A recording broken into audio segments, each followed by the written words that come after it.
human brain. It serves as a complex roadmap of the world we experience. It gives directions to our thoughts and perceptions so we arrive at our destination safely and efficiently. But people with neurological brain disorders like schizophrenia or manic depression have been given a map with roads that don't lead where they should, bridges that are missing, and routes that lead to nowhere. If you met a fellow traveler misguided by his map, would you judge him and leave him stranded, or would you get out your map and help him find his way?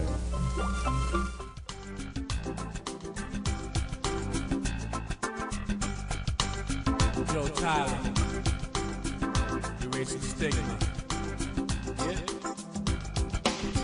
Get it, Joe. Hi there, I'm Joe Tyler, and we're here with Simone Malloy here on Erasing the Stigma. And I'd like to just jump right in with Simone and tell her that, did you know, Simone, that being smarter, like the old noggin, only increases the chance of your being a nutcase? Little known fact. and I know, Simone, I'm too darn smart for my own good. It not only gets me in trouble, it enables me to be narcissistic when I just think I'm a bloomin' genius.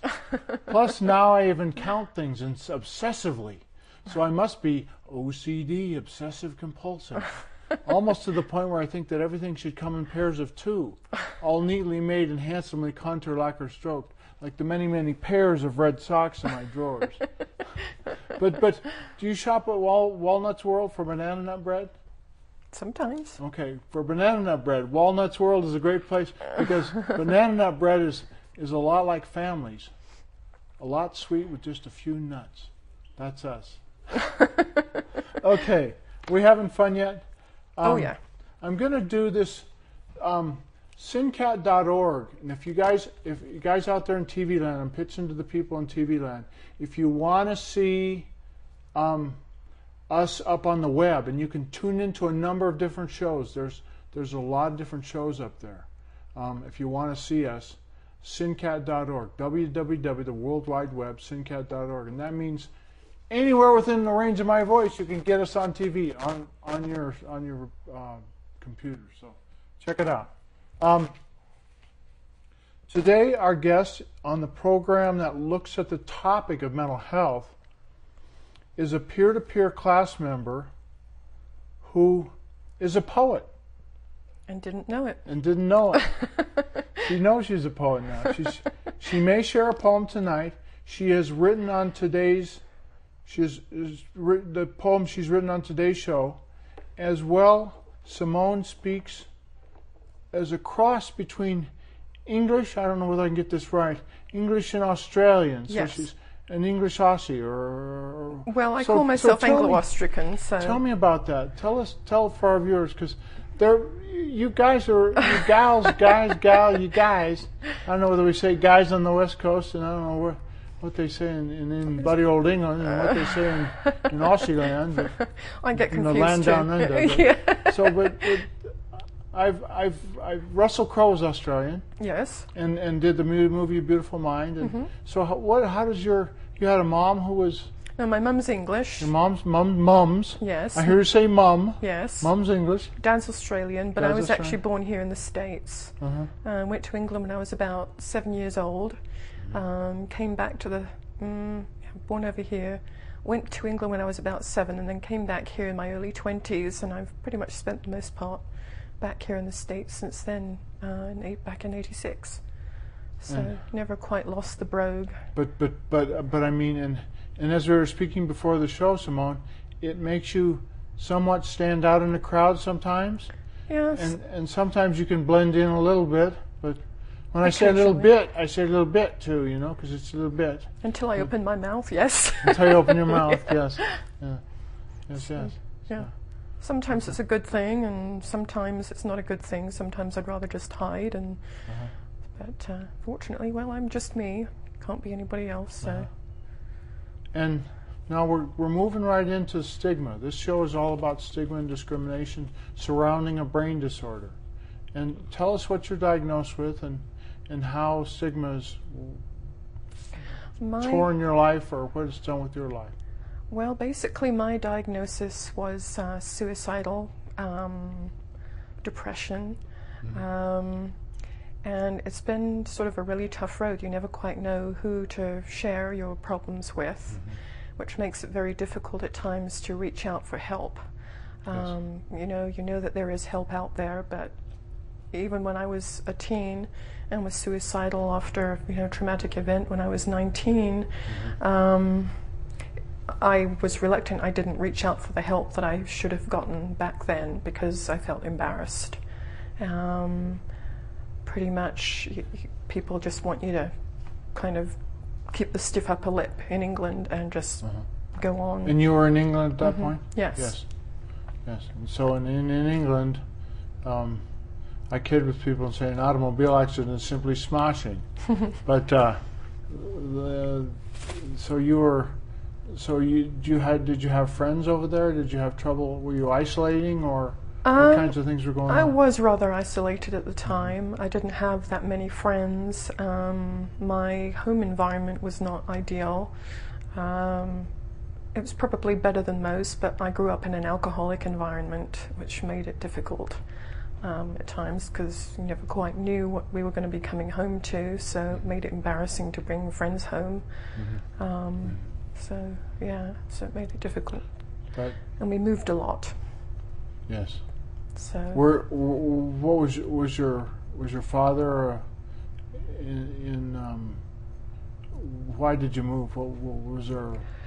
I'm not sure. I mean, I remember when I was a young child growing up here in the States, actually Southern California. I was actually born in Southern California, of all places. And when I think back to all the places we had moved by the time I was 7, it seemed like it was like at least a couple times a year until my mum moved my 2 older brothers and I over to England at a critical point in their marriage because of my dad's alcoholism. So sort of lots of issues going on there. Okay. And I could reflect back and say my father's side of the family and mother's side had alcoholism too, and that may have, because I made the joke up front that Banana Nut Brothers are a lot like families, a lot sweet with a few nuts, and we're sprinkled throughout the banana nut bread because that's kind of where we're found, in the family. And were you from a big family or? Medium size. I had 2 older brothers. I still have, I have 2 older brothers, and I'm the youngest of the 3. And my parents, and they divorced when I was in my teens, and then remarried each other a few years later when my dad finally started the recovery process in alcoholism. So after a suicide attempt himself. Oh wow! Okay. So. Okay. Well. Now let's see. Let's keep moving along. As well, Simone, you agreed to become a support group facilitator. Big Bird. Now, we're not doing Big Eagle now, but you agreed to be a support group facilitator, which involves 1 year of volunteer commitment of 1.5 hours per week, which is substantial, I think. I mean, it's something to get involved with. And what will you bring to the table? Oh, Big Bird. What will you bring to the table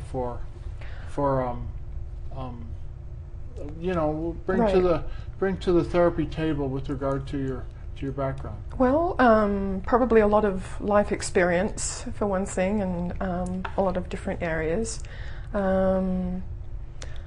I've had, I've suffered from post-traumatic stress disorder as a result of a sexual assault when I was 19. And, of course, living in an alcoholic environment, for one, my own mental illness for another.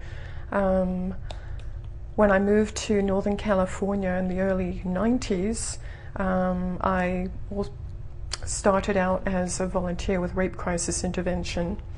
That's what I was hoping you. Correct. Part of your background that you talked to. You worked in rape crisis intervention as a hotline. Right. Basically an on-call volunteer. So back then we had good old-fashioned pagers. So we had 12-hour shifts. So mine was 6 in the evening till 6 in the morning, so you could get called obviously out any time of the night. So we might have to go down to the police station, to help, be an advocate for a survivor. I prefer to call them survivors rather than victims. Or you might go to the hospital to help them during the exam process, a bunch of other things that they might have you do. So yeah, and it was good experience. One of our guys on camera right here in the studio works at the mental health court, and is part of we realized that the police are as much protectors of victims as they are giving us parking tickets and not parking tickets, but tickets and stuff. So the police are very helpful, I'm sure. Then. Yeah. Yes, they are. Okay. Well, let's see. Would you be willing to build a support group in your local area? Oh, absolutely. Yeah, because that's what we're talking about, trying to build the roots of a support group. That means maybe some nights you might be calling people to see if they come, and till people start to get coming regularly and that kind of thing. So. Absolutely. I mean, there's a big need for that out there. I mean, I think that's probably been one of my problems with all the traumatic events I've been through in my life, is not knowing, what's out there, and it's been so hard. I've pretty much spent the last, it seems like 5 years, just climbing my way up, and suddenly I've been finding resources in the most unexpected places. It just would be nice to sort of know that there's somebody out there who cares, and let people know that they're not alone. And when you come to these groups, you're not going to be judged, and you've got someone who can support you. And if I don't have the information, I'll certainly do my best to, find out and get back to you. I mean, you just need that kind of support. And I do have, Simone, a resource directory, a guide for resource services, which you're familiar with those kinds of guides, that are in northern Nevada, and most especially in the Carson City area. It was put together by a Carson City group. Oh. So it's very localized within the Carson City area. And you don't know exactly where you're going to be right now. You're kind of up in the air, but true enough, yeah. But okay, well let's see. Now, as a prerequisite, I promised you I'd ask you what some of the tough times were, and you touched on some of those earlier. But can you focus on Bujo? You keep boo. Some of the tough, let me introduce you this way. In our On Voice program, we do the dark days, and then we do the acceptance, and then we do the acceptance versus the denial, and then we do treatment, and then we do coping skills, and then we do successes, hopes, and dreams. So we try and spin it all into a program. And what point do you think that makes sense? What kinds of tough stuff? I mean, I can tell you, thought I was Jesus Christ, but then I was not depressed. I'm not on the depressive end of things. I'm on the high end of things for the most part. So what does depression feel like, I guess?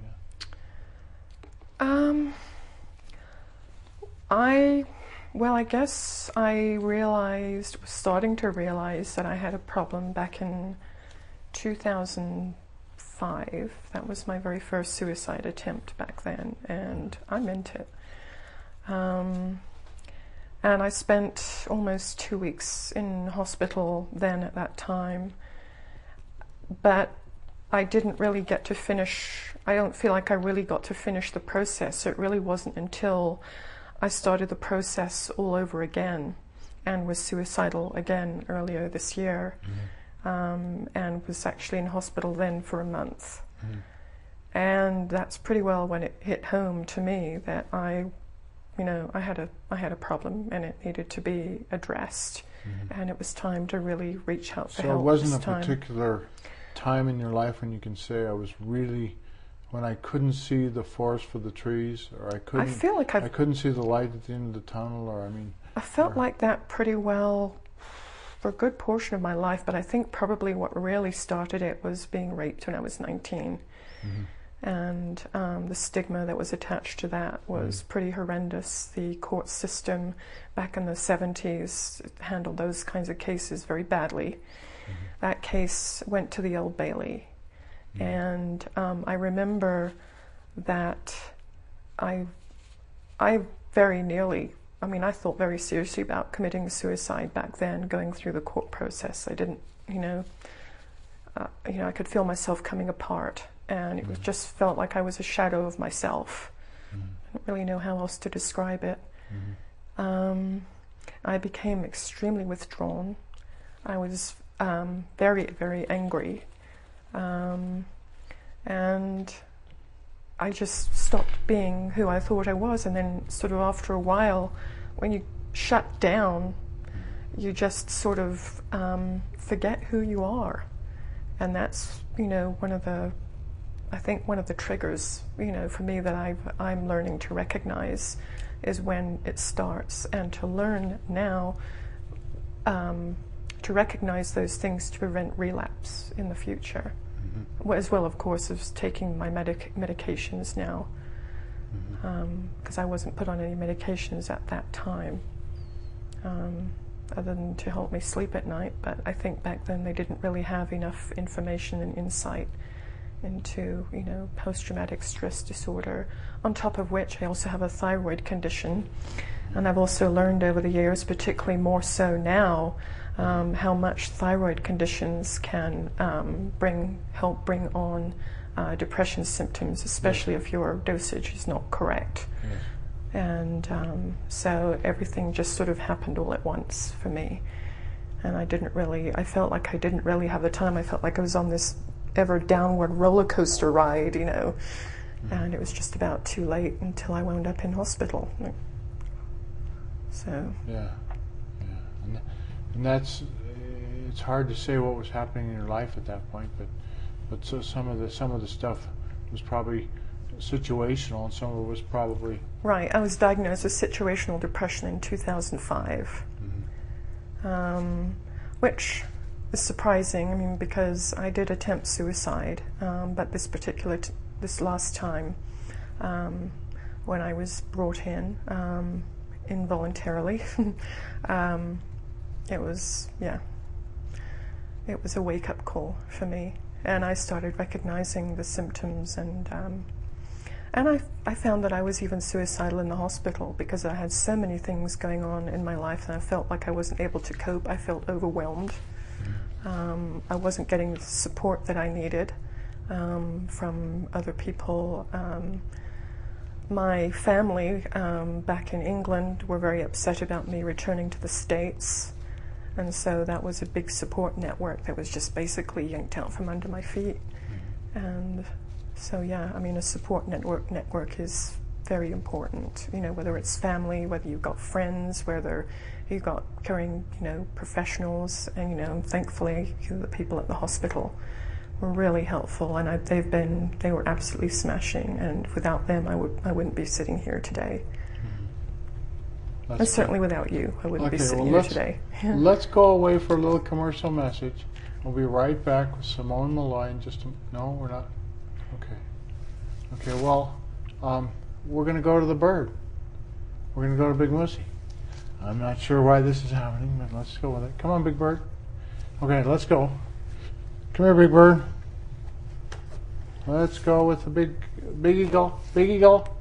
Come on, Big Bird. You did this afternoon. You can do it again. Big eagle. Big eagle. Big eagle. Big eagle. Big eagle. Good. Hear him say it? That's a big eagle by a big bird. He's our halftime entertainment. So come on. Big eagle. Big eagle. Big eagle. Big eagle. Okay, obedient one. Hear him say, "Come here." He's a commanding little critter. Obedient one. Come here. That's good, huh? He's adorable. He knows him right now. He's going to do it again. Good. Okay, and then for a trip to Hawaii, that would keep you from being depressed. Yay. I know, for a little while anyway. Okay. Sing, Lucy, sing. Can you name that song? No. No. Let's hear him singing again. Sing me, Mushy, sing. Sing me, Bird, sing. No, that's You're My Sun. It's You're My Sunshine. It's hard to name, I know. He's only a singing macaw. Sing me, Mushy, sing. Sing me, Bird, sing one more time. See if you can recognize it. Sing me, Bird, sing. Come on. Hey, hey, hey, hey. Sing me, Bird, sing. Come on. He ain't gonna do it. Okay, did you know this is a hummingbird? No. Did you know this is a hummingbird? No, he's not a hummingbird. Did you know this is a hummingbird? Come on. Hummingbird. Okay, I lied. All right. And then when I retire from state government, I'm going to rest. Rest, right, Big Bird? Okay. Let's see what we can get him up for. Okay. Okay, we're going to welcome everybody, or give everybody a big hand. Barack Obama was elected President of the United States. If Barack Obama were here, what would you do? Salute. Joe Biden was elected Vice President of the United States. If Joe Biden were here, what would you do? Salute. Okay. Simone Malloy is going to do a great support group of Simone Malloy. Here, what would you do? Okay. Oh, okay. Well, wait a minute. Let's get one more. Let's get him to hanging around with Bujo. Let's get a little hanging around with Bujo. This is hanging around with Bujo. And then what's this one? Let's see if we can do this. What's this one? This is Watch the Birdie. Can you help it? Watch the Birdie. And then, whoa, we almost got him there. He's in a pretty precarious. This is a bird in the hands worth two in the bush, of course. That's terrible. That was good, Big Bird. And we did it all without a bite, didn't we? Pretty good. A little bit. Yay. Okay. Good job, Big Bird. Okay. Now, let's see. You just had, and this is a positive thing, you just had a coincidental bumping into your daughter. Yes. And you hadn't seen her in how long? Tell us that story, Simone. This should be kind of a positive thing. About 5 years, really. It had been 5 years since Yes. you Yeah, we were pretty well estranged for about 5 years. I divorced her father, who was emotionally and psychologically abusive. And we get ourselves into those situations because we've been there before, because we keep repeating it. Somehow we got to get out of those cycles. Right. I'm not a lifelong therapist, but I do recognize that people repeat those problems, and that's something maybe we can work on in the future. But. Right. And so she was obviously, being a teenager, she was very angry with me for a lot of reasons, and of course my suicide attempt just before I fled from her father obviously had an impact, on our relationship too. And so the only time that I really ever saw her was when her father would bring her into the courtroom with him. And so it was always very tense and very, very difficult for a variety of reasons. But just recently, Mother's Day weekend, she actually has just turned 18, and she will be graduating high school. But just as I was leaving the local Wally World at about after 11 o'clock at night... Walnuts rolled, you mean? Yes, exactly right. Banana nut bread. Yes, and there's nuts in the family too. Yeah. Okay. But who should drive up and park a few spaces away from my car? How coincidental. Yeah. I mean, like, it's completely... because there's thousands of 50,000 people is in Carson City, right? No, it's actually down here in Reno. Actually down here in Reno. So there's a number of Walnuts Worlds. Exactly. So it could have been any Walnuts World. It could have been at any given time. And that's why I called it, I say it's very uniquely coincidental that this kind of thing happens, Simone. And so you got a chance to see her again. Yeah. And how did that feel? Or, It was great. I mean, obviously it's been a very, very difficult time for her. Being in teenage formative years. But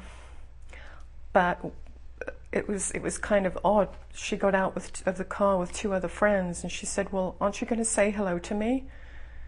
And I was miles away in a world of my own as usual, and I turned around, thought, "Oh my God, it's my daughter." So I just held my arms out, and we both just gave each other a hug and just broke down and started crying in the car park. So we hugged and cried for probably about 2 hours, it must have been. And that's great. Yeah, so That's it was great. a big relief. And then she invited me to hang out on Mother's Day with her. The mother-child reunion. Yeah. Yes. I'm so excited. Yes. Okay. Brilliant. Now show us your art stuff. My art stuff. This is something you did at the hospital. Right. Not as an inpatient, right? No, this is outpatient That's group outpatient. Therapy on Fridays that I go to. This is my second piece that I've created and finished. This is my rainbow tiger. Bujo, what do you think of that? Huh? Is he scary? This is my craft. Bujo is my craft. But it's been a very, very useful class for me. This is actually the first time I've ever actually done any sculpting. I know. I tried to sculpt a pigeon one time. Oh, what a failure. Because I had pigeons, I had homing pigeons. I thought I could sculpt them.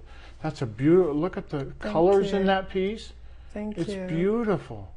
And it's not symmetrical, but it works. I mean, it works anyway. That's kind of like people, unique and colorful, for the most part.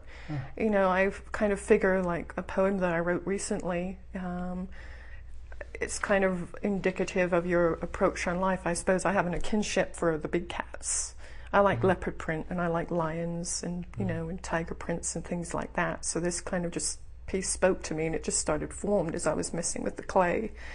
And I thought, well, rather than do like the traditional golden brown color underneath, I thought, this would kind of go well with a poem. It's beautiful. It's beautiful. That I wrote. But you don't have the poem. Do you have the poem? This was my Life's Boat poem was actually published in several years ago in a poetry collection called Chasing Rainbows. Go ahead and show us, because it's so cool to do 2 different art forms. If you can do this poem, sure. we probably can go out with it. Sure. I mean, we may have some music come up in a minute, but go ahead and. Okay, all righty. Well, this particular poem is called Life's Boat. Okay. Okay. By Simone Malloy. By Simone Malloy. Life's boat is tossing on the stormy sea. It lurches and plunges and rocks to and fro. It is battered and splintered by life's billowing gales. But come morning, whenever it may be, the sea of life will grow beautifully calm. The breezes of laughter and good times abound will fill up your sails once again and help you drift on as you reap your rewards and patch up the timber of battles and bad times to help you grow stronger. For life's tempestuous storms which buffet and blow. But patch up your mast, keep watching from crow's nest on high, and beware of the rocks lest you run aground and become another of the shipwrecks of life. Heed not the promises of treasure or plenty in the huey oceans of blue, for life must be treasure enough, far more than gold and rubies and jewels. Beware of the pirates on life's rocky way who would climb aboard and steer you off course. Navigate your own life and you'll not lose your way. Make sure you use the oars of love, which will cut through the strongest of currents and help you steer your way to your final port of destination, wherever that may be. That's great. Thank you. Wonderful. Thank you. And I read that one, and we got to put that one in the newsletter. We got to put that one. Brilliant. Thank you. Thank you. You're so welcome. My pleasure. All right, and that was fun. Erasing the stigma of who you think I am. I'm erasing